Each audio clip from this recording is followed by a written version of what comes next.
बातम्या सविस्तर पाहूया। कोस्टल रोडवरील छताचा प्रस्ताव स्थायी समितीने फेटाळून लावलाय। छत उभारण्यास 19 कोटींचा खर्च होणार आहे। 19 कोटींचा हा प्रस्ताव स्थायी समितीने फेटाळलाय। सल्लागारांना काम करण्याची गरज नाही असं सुचवलं असतानाही कंत्राटदारांना काम करणं गरजेचं असल्याचं म्हटल्यानं हा प्रस्ताव प्रशासनाने आणला होता।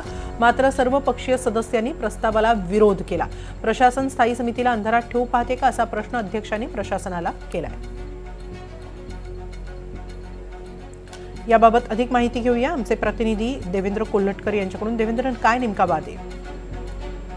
हेमाली, स्थायी समितीची आज बैठक सुरू आहे। या बैठकीमध्ये काही विषय जे आहेत ते चर्चेसाठी आले होते। यामधील एक महत्त्वाचा विषय होता तो म्हणजे कोस्टल रोड भुयारी मार्गावर छतासाठी 19 कोटींचा एक प्रस्ताव होता। हा प्रस्ताव जो आहे तो स्थायी समितीने फेटाळलेला आहे। सर्वपक्षीय नगरसेवकांनी याला विरोध केलेला आहे। प्रस्ताव असा होता की 2024 साली महापालिकेचा कोस्टल रोड जो आहे तो सुरू झाला होता आणि जवळपास वर्ष दीड वर्ष झाल्यानंतर या कोस्टल रोडवर भुयारी पादचारी मार्गावर छत उभारण्यासाठी निर्णय घेतला जाणार होता आणि त्याच्यासाठी जवळपास 19 कोटीचा खर्च होणार होता। मात्र हा अनावश्यक खर्च आहे असं म्हणत सर्वांनी याला विरोध केला आणि अखेरकार हा जो प्रस्ताव आहे तो स्थायी समितीमध्ये फेटाळला गेलाय।